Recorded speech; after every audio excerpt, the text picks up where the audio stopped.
And see the difference. Pag ikot ng relo, nagsasabi ka ng eksaktong oras, then use the she. Pero pag nagbibilang ka lang ng oras, ang ginagamit ay 시간. 안녕하세요. 네, 채널이 어신 것을 환영합니다.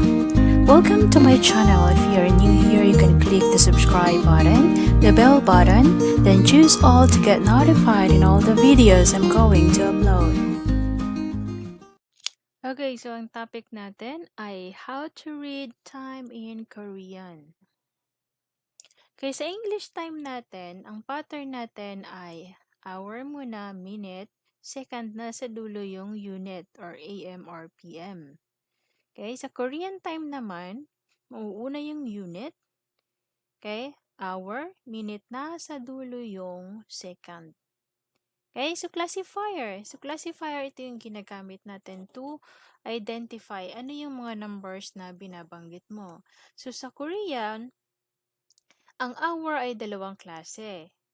Okay, so may hour na bilang ng oras, which is, for example, 2 hours, 3 hours, 4 hours akong kumanta. So, yan yung count na tinatawag for hour.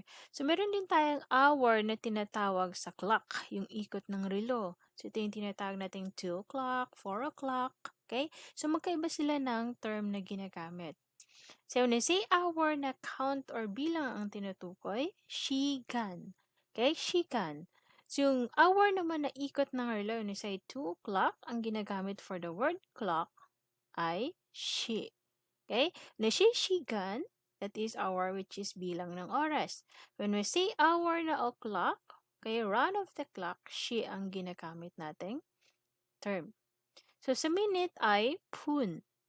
Ang seconds naman natin ay 초. Okay, so magkaiba rin yung number na ginagamit natin since may dalawang klaseng number ang Hangul.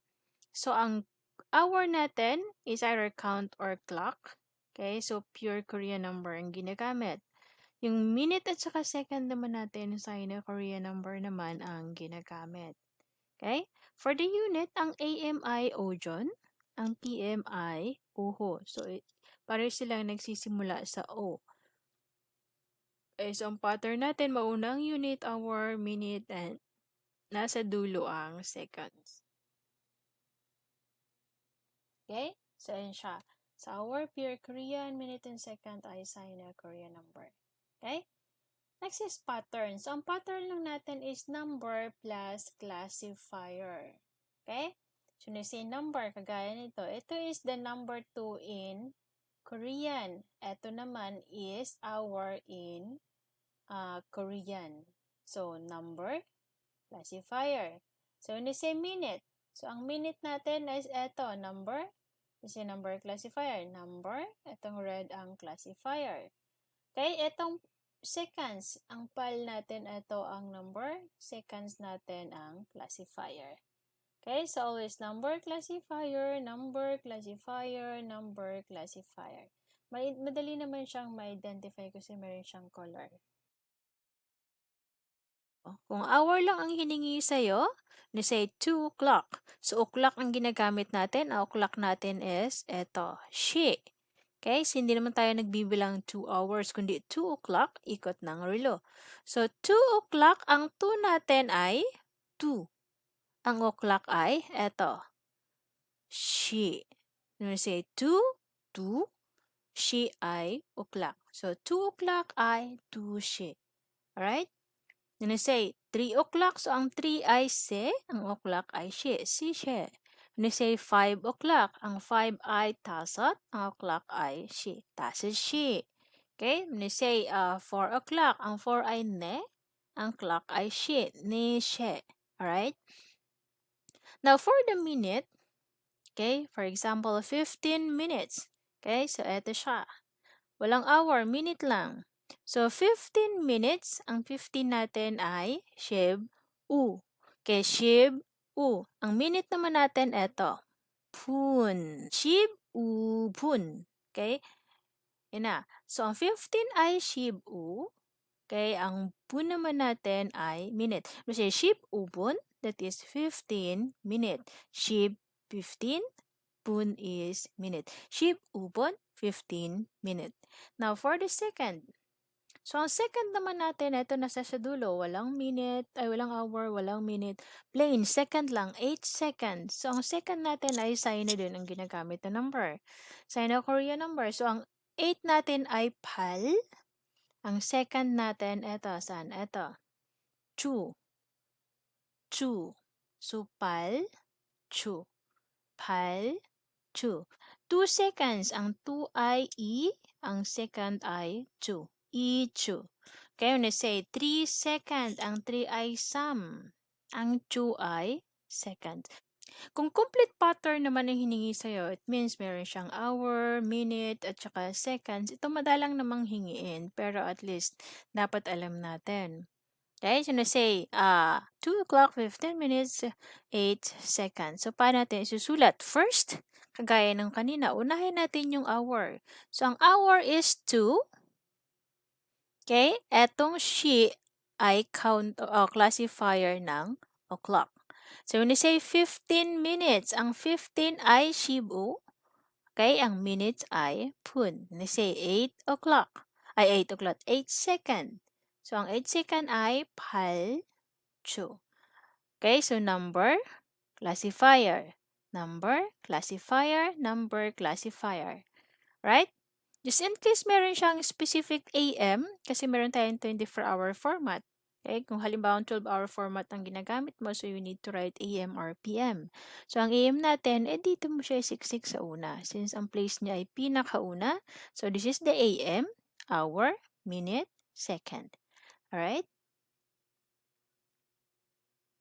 Okay, so yun siya. Baliktad lang yung unit natin. Okay, ano yung kaibahan ng hour na count from the she na count? So, when I say 2 o'clock, 2 o'clock, ang 2 ay do. Ang o'clock naman natin, eto, she. So, ilalagay natin ay 2 she. So, round of the clock. Pag sinabi naman natin 2 hours, that is bilang na. So, hindi na siya ikot ng relo. Okay, 2 hours, 2 hours. Ang 2 natin pareho. 2. Ang hours naman natin ay hindi na siya she. Since nagbibilang lang tayo ng oras, so eto na siya. Ang count natin ay shikan. Okay, 2 shikan. See the difference? Pag ikot ng relo, nagsasabi ka na eksaktong oras, then use the shi. Pero pag nagbibilang ka lang ng oras, ang ginagamit ay shikan. Okay, shikan. Okay, sa short method naman natin, eto. So, ang short method natin, di ba, eto tayo. Unit, hour, minute, at saka second. So, ang 2 natin, that is the Hangul word of number 2. Okay? Pero sa short method, pwedeng ang 2, eto, 2, palitan mo ng specific English number na 2. So, sabi natin 2 o'clock, 2 shi. 2 shi.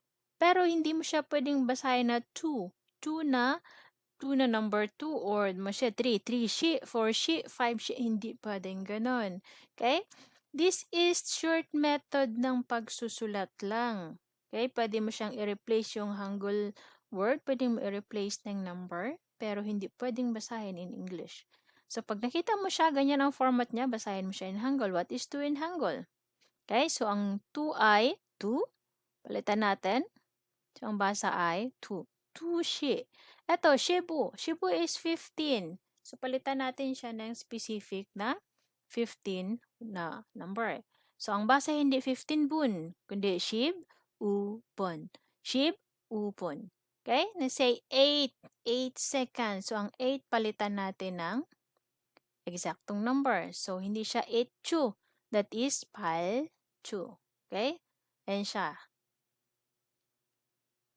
발주, 발주. 오후 2시 15분 발주. Alright?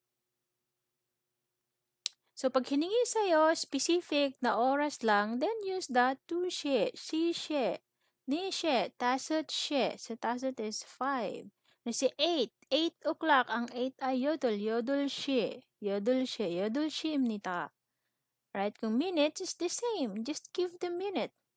15 minutes, ship o we say 10 minutes, 10 ay ship, ship, bun. Ship, bun. Can you say second? So, ang second ay 8 second or kahit 1 second yan, 1 ay ilcho. Ilcho. Okay, ilcho입니다. 8 second. Pero pag hiningi sa'yo ay kompleto, kumpletuin mo. So, may hour ka, may minute, merong second, merong unit. Alright? Okay, now for more videos, you can check out my playlist. So, may iba-iba tayo ditong topics na magkakasama. Thank you for watching and see you again in the next video. Don't forget to subscribe and ring the bell button.